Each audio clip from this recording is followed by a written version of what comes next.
Happy holidays from Bosco's Box Office Breakdown. I'm your host, Matthew Yoder, and always with me is Joey the Kid Rodriguez. This week we're going to be talking about a couple movies that are coming out for the holidays just in time. So we have Django Unchained, Parental Guidance, and Les Miserables. So take a seat, enjoy, and happy holidays from Bosco's Box Office Breakdown.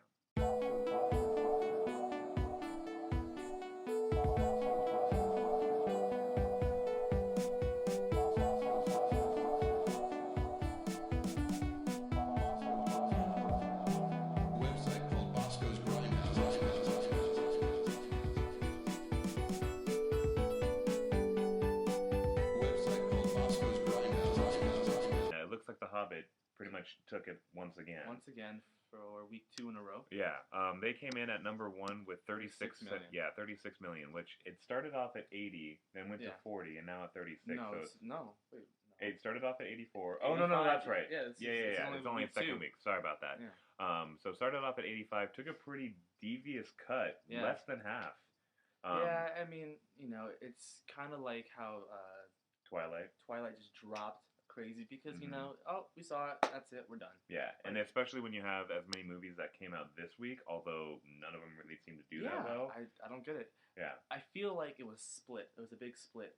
So number 2, surprisingly for me, because I didn't really think that this movie was going to make as much Me as it neither, did. actually. I mean, it still surprised. didn't make a lot, but it made more than we I thought it would make. Jack Reacher is what came in at number 2, so it looks like enough people still love Tom Cruise to put him in the number 2 And that position. movie was damn good, I'll tell you that. Awesome. I really Pacing on it was good. Pacing was great. It was a good 2 hours long, and yet it like flew by really quickly. I was surprised. Now, last week you compared this movie a lot to Drive. Do you take back that statement after watching it? I don't actually. It was kind of like it in a more artistic way. Oh, okay. It had the same kind of scenes in it, Mm-hmm. but it was more for like a broader audience? Yeah. Okay. All right. So at number 3, which I'm really bummed about that only made 12 million, but at least it's in the number 3 spot. And I mean, I hope critics and fans really enjoy this movie because they haven't so far, but I have. But. Yeah. This is 40 came in at number 3. Only getting $12 million this weekend, but you know what? It's okay. I loved this movie. Yeah. I absolutely adored this movie. Good. I thought it was great, and it needs more. If it stays consistent like the way that Lincoln and Rise of the Guardians and Taken 2 and Argo did, then I'm okay with that. But it won't. But I know that's what sucks. I know it sucks. But it was great. You should see it. Good. With your family, actually. Yeah. I plan on seeing it. Which is weird. If it isn't too vulgar, I mean it's rated R. It's vulgar, but it's more about the family. Yeah. Like, and it seems like it's a more real interpretation of the way. It's like painfully truthful. Yeah. And I was like, damn, this is like real for me, and it was just great. And you're only 16, so he's like, this is 40 for a 16-year-old. So Rise of the Guardians came in at number 4, which is, check them out. Yeah. Hey, it's still making, I mean, it's only $6 million.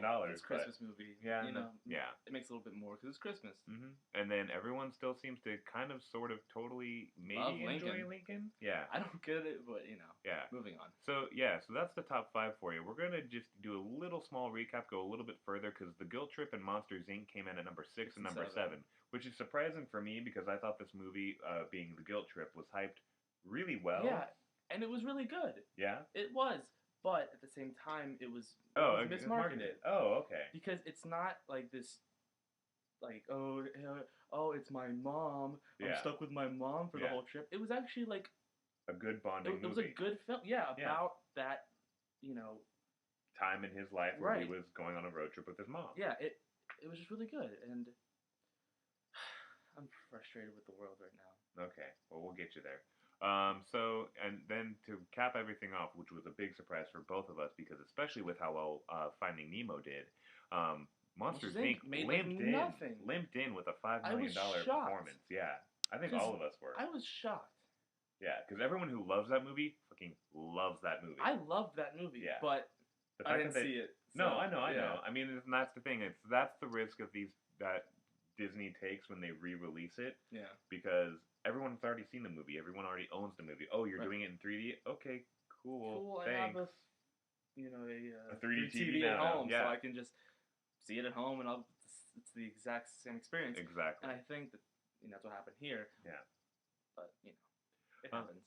So that's the top 5/top 7 that we did for this weekend. So let's talk about the movies that are coming out this week. So we're going to do the old game, first the worst, and then second the best, and then third, well, it's not really in a polka dot dress, but it's Django Unchained, but we'll save that for the best. We'll save that for last. So first the worst being Parental Guidance. This is the new movie starring Billy Crystal, Bette Midler, Marissa Tomei, and then I think some other guy. So here's who is he? First of all, like he's just there. Yeah. No idea who he is. First off, here's my favorite part about the preview is that Calvin Harris song. That's my favorite part of this whole entire preview. Which one? I feel so close to you right now. I despise that song. That's fine because that's the best part of this fucking preview. I hear that song and I just get mad at this preview. This looks like the worst movie I think ever. It's just, oh my god. Everything about the preview is so terribly unfunny. And totally predictable. Yeah. It's, oh my god, we're old, and she's young, and she's a new, kind of parent. Isn't that what I would say about that movie that you thought you would really enjoy called Playing for Keeps? And it's not. There aren't grandparents in that movie. Doesn't matter. Silly goose. Oh my god. Okay. It's like Meet the Parents. It's like Meet the Parents. But reversed? Kind of, yeah. Okay. And really stupid. Okay, so take a look and hopefully you'll agree with me on how awesome that song is and how stupid we think this movie is.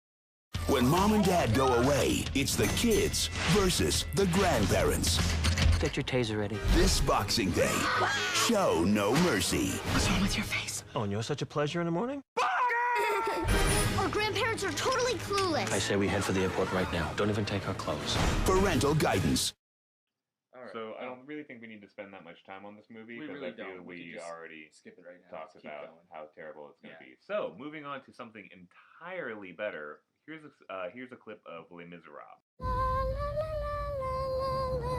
The epic story. I know who you are. You're Jean Valjean. The unforgettable music. I had a dream my life would be on Christmas Day. So different now from what it's. The most loved musical of all time becomes the motion picture event of the holiday season. Don't worry, I'll keep you safe. Rated PG-13. I think the word epic comes to mind. The word epic and tears.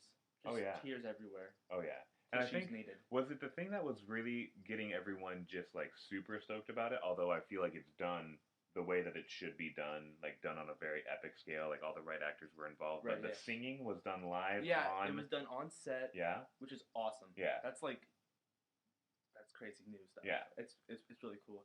And then when she's singing and her hair is all cut off, she's like, "This life has become to me." Yeah. Oh my. Oh. So if you're not familiar with the story, it's really simple, but also on a very epic scale. Someone steals a piece of bread, goes to jail for it, and then leaves his daughter, or the thief, quote unquote, which is Hugh Jackman. Hugh Jackman leaves his daughter behind, and then his daughter comes and tries to. Anne Hathaway. Anne Hathaway is the daughter, right? Yeah. Yes. So she basically comes to rescue him. And he breaks out of the prison, and he's being chased by Russell Crowe. Who is the inspector. Yeah. Right. Yeah, it's a really simple story, but it's again like one of those things that we're always really big fans of. Yeah. How you just take such a simple story but make it into something epic, and that's with the characters and the dialogue that there's just so much depth going on to them. Yeah. That's what we really enjoy about the movies. Like, yeah, it's great to see an original idea, but when a simple idea is done and executed excellently, masterfully, that's one of the best parts about film. Totally agree. Yeah. Let's move on to our huge movie of the week. Yes, this is the one that we're probably the most excited about. Django Unchained. Yeah. So here's a clip from the new Tarantino movie. Check it out. You got me curious. I'm curious what makes you so curious. Django Unchained has been nominated for 5 Golden Globe Awards. What's your plan, Django? Free my wife? Including Best Supporting Actor for Leonardo DiCaprio. Pleasure doing business with y'all. Best Supporting Actor Christoph Waltz. Bullseye. Best Director Quentin Tarantino. They want that girl. In my world, you gotta get dirty. Well, that's what I'm doing. I'm getting dirty. And Best Motion Picture of the Year. Now you have my attention. Django Unchained. Rated R. Christmas Day. Here's what I love about Quentin Tarantino. Tell me. So I love I obviously the scripts, like the dialogue, I think is His brilliant. scripts are like this thick. Yeah, They're like novels. Novels. Yeah. Yeah. And I love the dialogue. It's just it takes you to another place where you're just like, I know that what they're talking about is extremely important, and I need to pay attention to the details and cool. But when it takes you to the climax of that part of the story, it's just he never disappoints Ever. He's made no like bad movies. Yeah, and I was listening to an interview with him, and basically what he wants to do is he wants to do 10 movies, and that's it. Yeah. And then he's going to retire because he wants to have that kind of perfect catalog, I guess you could say. And I think this is another great addition to his catalog. Totally. Because each film that he makes is like a new genre. A new take on something old. Right. Yes. So yeah, this being his spaghetti western, which everyone was kind of interested in seeing how it's done. I love the fact that he's using actors that he has used before in the past, like when we saw that Christoph Waltz is back in this movie. I mean, he was so great in the best part of the movie. Yeah. Oh yeah, the best part. The best part of the movie. I mean, his performance is just. It's just crazy. He's a maniac. Yes, he brought that to an entirely different level of like. I remember watching that movie and being like, that guy's going to win. There's no one that's going to touch him. Yeah. No one. But then, at the end, it like flips on him like really quickly. Oh, yeah, absolutely. And then he gets his swastika. It was perfect. It was brilliant and a great way to end the movie. Yeah. But going back to his new movie, I also like the fact that he chose new actors that he knows that he can bring something out of. Like the same way that he was able to bring John Travolta's career back. From the dead, like 6 feet under dead. Yeah, back in 1994 with Pulp Fiction, and then kind of I don't want to say similar with like Daryl Hannah in Kill Bill. You know, although she kind of is back into the whole. But the fact that he sees something, although Jamie Foxx is an Academy Award winner, he hasn't been in a great I don't want to say masterpiece, but very well could be a great movie since his performance in Ray. Right, yeah. And then also, who else was I excited to see in that? Leonardo DiCaprio. A villain. Finally. Finally. And it's just him too. Crazy. Yes. Maniac, just insane. Yes. Oh, I cannot wait to see his entire portrayal because I still think that Leonardo DiCaprio is, like, he just chooses excellent roles.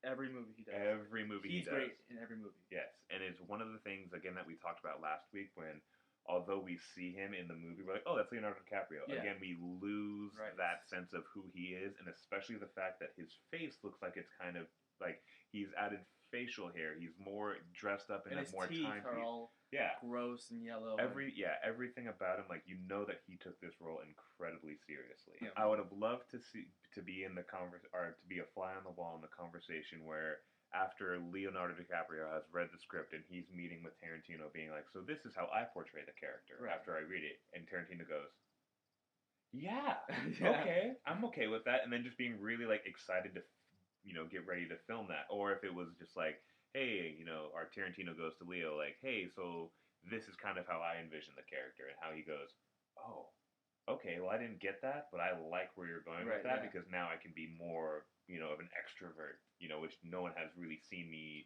be to that point at all. Ever. Like, he hasn't, had that role yet. Yeah, absolutely. And he has it here, and it's, I'm excited. I'm blown away. I can't wait to see it. All right, so that wraps up all the movies that are coming out with this week. Let's talk about where we think they're going to place.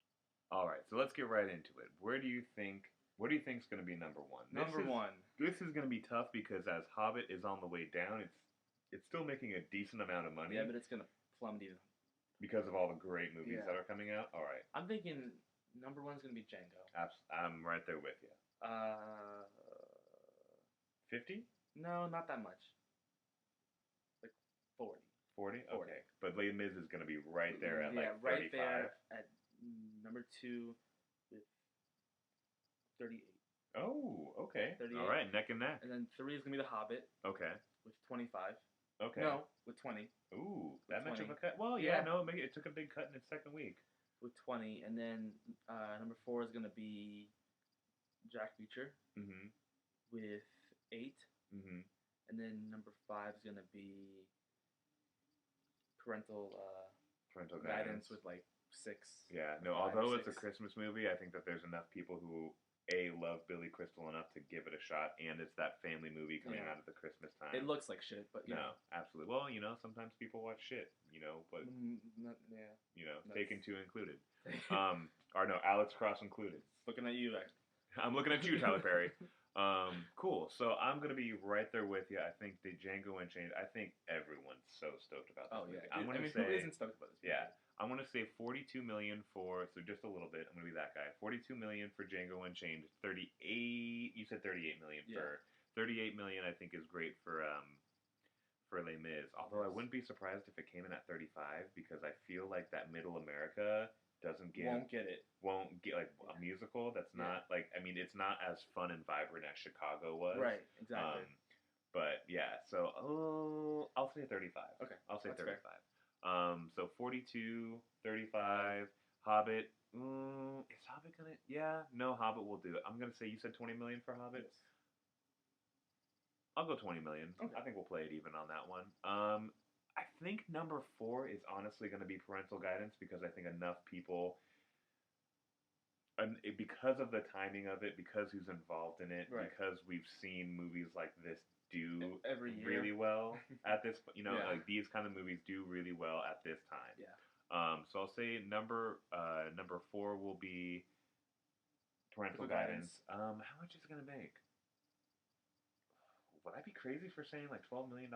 No, that's fair. But okay. No, I hear you, but no. That's too much for that movie. 12 million. Well, we'll do 12 million for Parental Guidance, and you know what? I'm just because I have the utmost love in the world for this movie, and I want to see it succeed. I'm gonna go with This Is 40. This is my plea to the world to please go see This Is 40. Make it at least again in the top 5, and I'm gonna say that's gonna round out at $10 million. 10 million? $9 million. After 12 million? $9 million. Just because I know. You are dreaming. It's exactly. Make it. Cloud. It's my Christmas miracle. It's my Christmas miracle, folks. You're here first. Cool. So that's the Bosco's box office breakdown for this week. We won't have one until. We won't have one until the beginning of next year.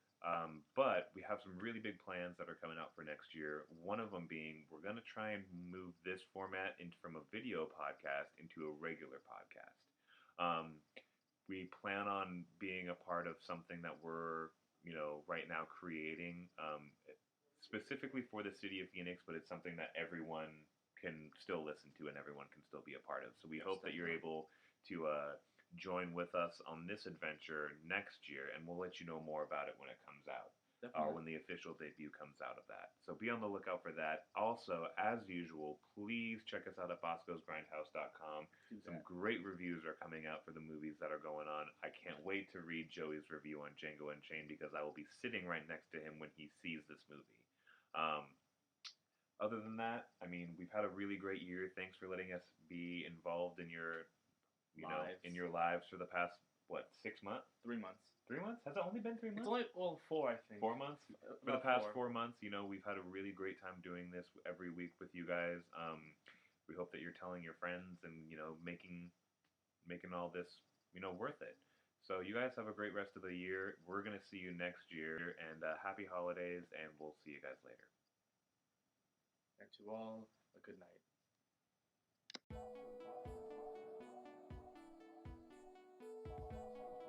Season's greetings from all of us over here at Season's greetings from all of us here at Bosco's Box Office Breakdown. Today we got a really special episode because it's Christmas. So we had a couple movies coming out this week. The reason why we're doing it on